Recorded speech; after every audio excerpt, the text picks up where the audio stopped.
You're grazing your sheep in the morning when you hear the distant rumble of a truck engine that definitely doesn't belong to any of your peaceful neighbors. A military green vehicle approaches your village like an unwelcome storm cloud carrying very bad news. Two uniformed soldiers emerge from it and start walking toward you with the kind of purposeful stride that suggests your quiet life is about to become significantly less quiet. You're 23. An Amish young man with absolutely zero military experience beyond stories your grandfather told about avoiding it.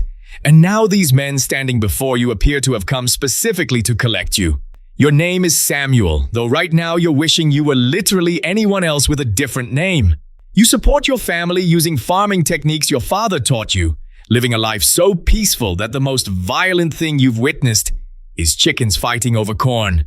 When someone mentions military service, the only thing that comes to mind are distant stories that always seemed like ancient history. Because in Amish society, military service is religiously rejected like dancing or wearing bright colors. A non-violent lifestyle is embraced with the kind of commitment most people reserve for their favorite foods. But now, these uniformed men are here to completely upend your peaceful world, like a tornado made of regulations and authority. One of the soldiers looks at a paper in his hand and calls out to you with official importance. "Are you Samuel Weber?" the soldier says in a voice that suggests disagreement isn't really an option. You nod your head in bewildered confusion. "Yes, I'm Samuel, but you're being called for military service. Get ready, we're leaving immediately." Your eyes widen like you've just been told you're moving to Mars. "But I'm Amish. I don't do military service. It's against everything I believe." The soldier looks at his paperwork again like it holds the secrets of the universe. "That's not what the records show. Come along." Anyone encountering such unexpected situations experiences the kind of shock that makes your brain temporarily stop working properly. You start shouting in panic like someone whose house is on fire. "Dad! Dad, come here!" Jacob comes running with the speed of a man whose son is clearly in trouble. When he sees the soldiers, he stops like he's hit an invisible wall. "What's happening here?" your father asks with the kind of worry that suggests he already knows this isn't good news. "We're taking your son for military service, sir," the soldier says with bureaucratic efficiency. Your father's anger flares like a match hitting gasoline. "No, we're Amish. We don't serve in the military. This is completely against our beliefs." "Sir, we have official documents. You don't have the right to object to official government orders." You grab onto your father like a drowning man clutching a life preserver. "Dad, they can't force me to go, can they?" The soldiers approach and try to grab you while you resist with all the effectiveness of a fish trying to climb a tree. You're waving your arms and struggling like your life depends on it. These kinds of forced recruitment situations devastate families like earthquakes destroy buildings. Villagers begin gathering around the commotion. Aaron, Wilhelm, Daniel. Everyone stares with the kind of shocked expressions usually reserved for witnessing actual miracles or disasters. "Where are you taking this boy?" Daniel demands with protective concern. "Official business. Don't interfere," the soldier replies with the warmth of a frozen stone. "You're thrashing around desperately. Let me go, I won't fight anyone. Violence is against everything I stand for." But the soldiers force you into the back of the truck like you're a piece of cargo that needs to be delivered somewhere specific. The truck starts moving while you watch your family crying through the rear window like you're being torn away from everything that matters. 2 hours later, you arrive at a massive military base that looks like someone built a concrete nightmare filled with barbed wire and uniformed people who all seem to know exactly what they're doing. Everything here feels as opposite to your peaceful farm as possible. They take you to a large building and process your paperwork like you're a product being inventoried. Then they try to shave your beard with the enthusiasm of people who clearly don't understand religious significance. "No, my beard cannot be cut. It's part of my faith," you scream with desperate conviction. The soldiers hold you down forcibly and start cutting anyway while you cry and resist with all the effectiveness of someone fighting a hurricane with an umbrella. Then they give you a uniform and order you to put it on like changing clothes will somehow change who you are inside. "I won't wear these clothes. They're against my religious beliefs." But they force the uniform on you anyway. Looking in the mirror, you don't even recognize yourself anymore. The person staring back looks like a stranger wearing a costume. Forcibly changing people's identities like this represents the kind of oppressive behavior that crushes individual souls. They escort you to a barracks filled with other soldiers where about 20 young men are lounging around like they own the place. The atmosphere feels aggressive and competitive in a way that makes your peaceful spirit recoil like a flower trying to grow in concrete. Everyone here seems to speak in a language of dominance and combat that you've never learned.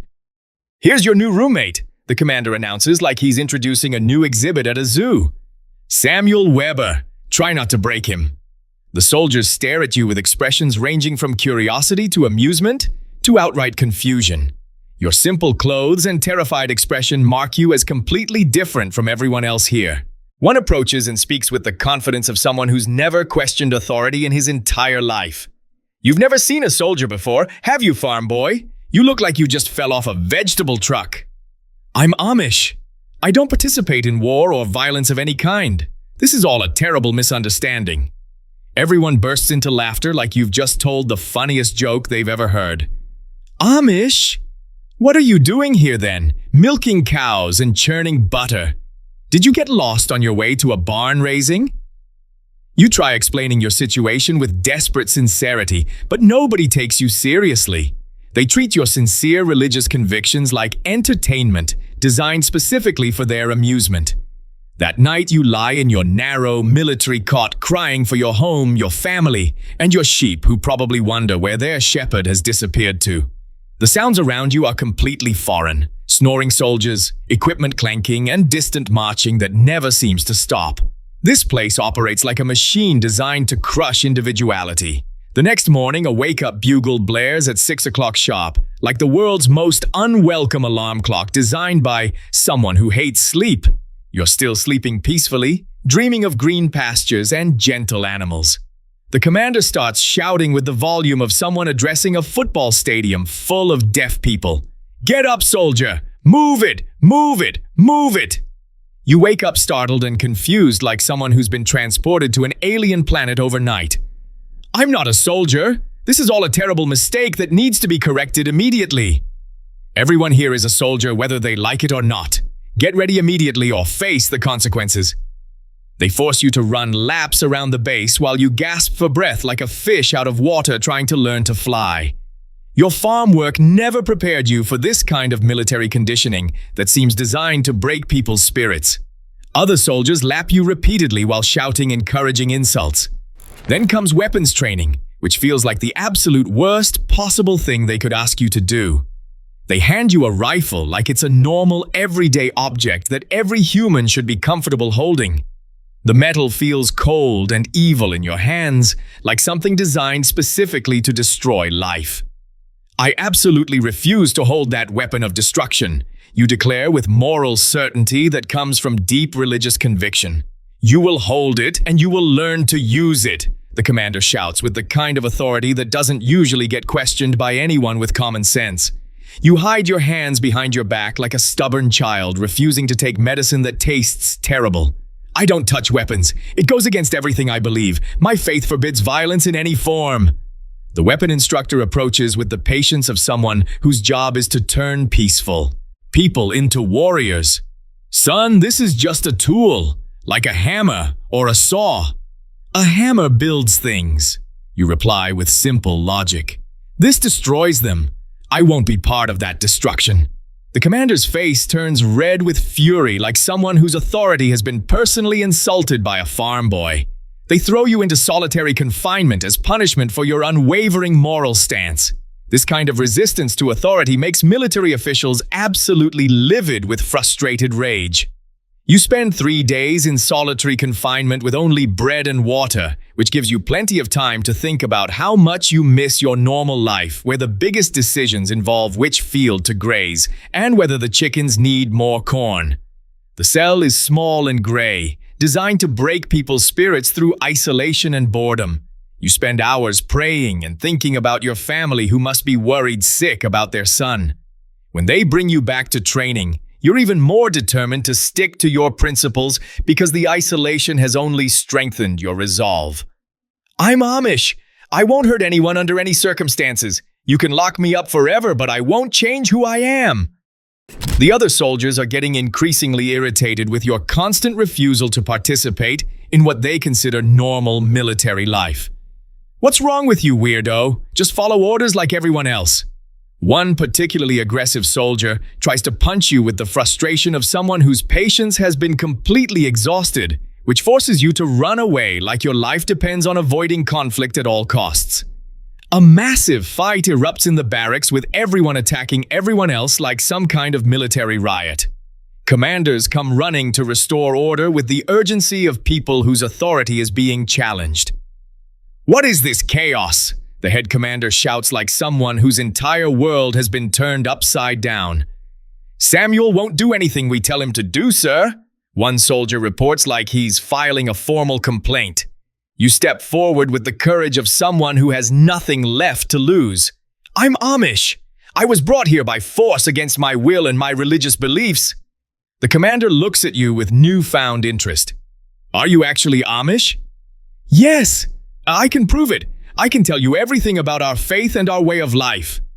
The commander calls you into his office for what feels like the most important conversation of your life. He asks detailed questions about your background with the thoroughness of someone solving a complex puzzle. You tell him about your family, your village, and your religious beliefs with the passion of someone defending everything they hold sacred. "So why do our records show you being drafted for military service?" "I don't know. There must be some kind of terrible mistake." A person's complete helplessness becomes crystal clear in moments like these when bureaucracy collides with individual rights. The commander calls in a clerk to thoroughly investigate your file with the diligence of someone who suspects a major error has occurred. 1 week later, the truth finally emerges like sunshine after a terrible storm. There was indeed a massive bureaucratic mistake. "We were looking for Samuel Weber, not Samuel Weber," the secretary announces like someone who's just solved a mystery. "So we accidentally kidnapped the wrong person?" "Yes, sir. It was a case of mistaken identity due to similar names." You jump with joy like someone who's just been pardoned from prison. "That means I can go home." The commander looks embarrassed like someone who's just realized they've made a terrible mistake. "Yes, we apologize sincerely, Samuel." They immediately prepare your discharge papers while you pack your few belongings with the excitement of someone escaping from a nightmare. The other soldiers come to say goodbye with expressions ranging from amusement to genuine respect. "You're lucky, Samuel. Stick to your beliefs." They begin driving you back to your village in a military vehicle with 2 soldiers as escorts. One drives while the other keeps you company during the long journey home. You travel for hours while excitement builds in your chest like a balloon slowly filling with air. You can't wait to see your village and reunite with your family, but you have no idea that in 30 minutes the car will break down and leave you stranded on the road.